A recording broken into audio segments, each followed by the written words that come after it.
Welcome to the County of Vermilion River's Invasive Species Crash Course. Today we're going to be going through our Vegetation Management Program, including how we manage invasive species, some of the top weeds of concern within our county, including Toadflax, scentless chamomile, and Tansy, and how you can help and who you can contact if you see weed species or plants that might look like weed species. So the two main goals of our vegetation management program is to manage invasive species that are growing within our right-of-ways and to maintain line of sight along our roadsides. So that means that we're keeping our ditches clear of vegetation so that way drivers can see oncoming wildlife or approaches or when traffic merge onto the roadway. And we do this with a variety of methods, including spraying, mowing, and hand pulling. And by using the three different methods, our vegetation management is more effective. For our spray program, we rotate maintenance to 1/3 of the county every year. And in addition to that, we also target areas of brush that are growing around stop signs and areas that have been recently mulched. And then we also spot spray additional concerns that aren't within that designated spray area. And we use a variety of equipment to conduct this. So we have our two boom trucks that do most of our roadside spraying, and then we also have our Ranger or our side-by-side that does the spot spraying. So if you ever see our trucks or our Ranger out spraying and you guys are curious about what we're up to, feel free to stop and we'll let you know what we're up to. And if you have any questions, we'll be able to answer them. And if not, then we'll be able to direct you to someone who can answer them.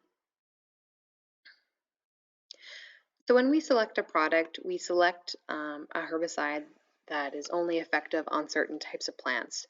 So that means that wildlife, insects, and people are not impacted by this active ingredient. So that means that we can't metabolize it.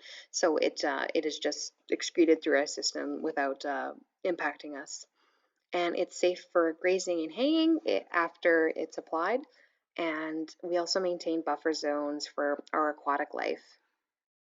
So that means that we're not spraying close to any lakes or ditches or areas that are wet within our right-of-ways. So after we apply the herbicides, it controls the invasive species and then it breaks down in the environment. And it has the safest designation by our National Herbicide Regulating Agency. So that's the PMRA. And all of our staff are certified to apply herbicides safely. So all of our staff are authorized assistants and we're supervised by our certified pesticide applicators. So that would be our egg fieldman and our assistant egg fieldman. In addition to spraying, we also mow our right-of-ways to help keep the vegetation down, and we mow once a year around midsummer. And it's part of our integrated vegetation management program because it might control some of the brush or other grass species better than our herbicide can. And in addition to mowing and spraying, in some instances we even hand pull, and it's mostly for small infestations of plants that are already blooming because the herbicide and mowing might not be as effective. But this is a case-by-case basis, and this one here was scentless chamomile, and it was already blooming, so we had to pull it, and then we bag it, and then dispose of it properly. A little bit about why we do it. So the weeds compete with native species, producing habitat for wildlife. So if we do no control of them, they'll just run rampant and monopolize our environment, which is something we don't want. And if they spread from our right-of-ways into people's property, it can cause economic loss for the crops. And then we also do it so that we can maintain right-of-ways for driver safety. So that way that you can see oncoming traffic and oncoming wildlife, even though that might mean it is your favorite Saskatoon tree or your Saskatoon bunch. It's for your safety. That's why we do it. It's not to get rid of your favorite patch. It's to help you see Mr. Deer here. So we see in this picture that the right-of-ways are maintained, the trees have been cut back or sprayed or maintained, and the grass is fairly short. However, if we save the Saskatoon patches and leave the grass high, you might not have as easy of a time seeing the oncoming wildlife or deer. So that's why we're doing it. Like, we love Saskatoons too. We're not trying to get rid of your patch. We're trying to, make sure that you see Mr. Deer at in the winter when the roads are icy, or even in the summer if you're just not paying attention. So we hope to give you a little more time to react to oncoming obstacles. And here's another instance of improving driver visibility. So we see in this intersection over here, you can see all the way around it. There's no vegetation impeding on the stop sign, so you can see what's going on. However, on this side, we see lots of large trees growing around.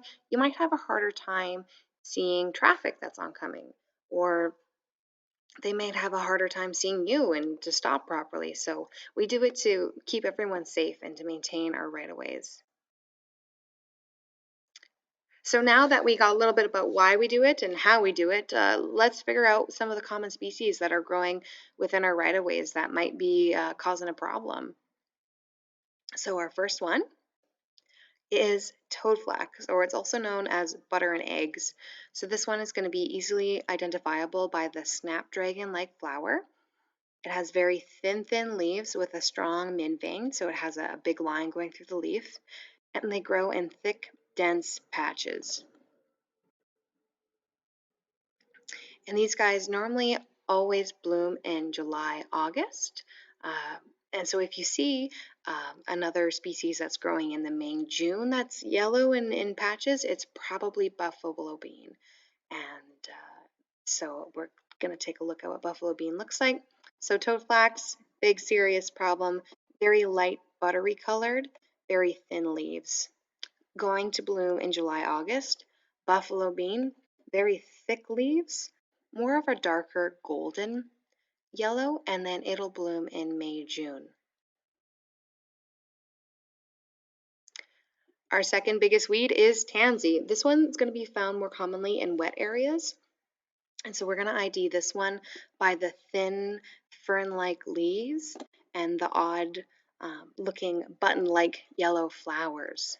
So this one is more of a late bloomer as well, and it also has kind of thick woody stems, and they will also form thick, dense patches. We have scentless chamomile, and this one's pretty common around new construction or roadsides. It likes disturbance. So we're going to ID this one by having thin leaves and the big, beautiful white daisy-like flowers. And so it can grow in a variety of ways. It can grow in this kind of singular plant that gets tall and very bushy, or if we see over here on this side, there's like a lot of singular plants growing along in the sand and the gravel. So the main points: big white flowers, very thin leaves. It can grow in a large bush or in single plants, and this one's pretty common to be found in people's gardens. You might have thought it was a beautiful flower, but this plant can produce millions of seeds and be really detrimental to hay crops if it gets in your land. So if this is in your garden, I would strongly recommend to maybe pull it out. So those are our top 3 weed species that we're seeing around the county, but there are other really common ones like leafy spurge. This one's going to be a big problem in Provost, and we are seeing it move up into the county of Vermilion River, so keep your eyes out for this one. There is Jimson weed. This one's really common or it's not really common, but it is found in canola crops, and it has been discovered in Barhead and Westlock, and it's very difficult to clean the seed out of these, or clean the seed out, because it's the exact same shape and color inside as canola seed, and it's very poisonous and has been known to kill people. And then we also have Himalayan balsam. This one's also very common to be found in your gardens. I know lots of people that have it in their gardens, so if you have it, feel free to pull it out. It is very bad and it can spread super easily. So if you see any other plants that look odd or are growing really well or in patches, feel free to send us a picture and we'll try to help ID them for you. So that brings us to how you can help us, or if you see a plant that looks odd, what can you do?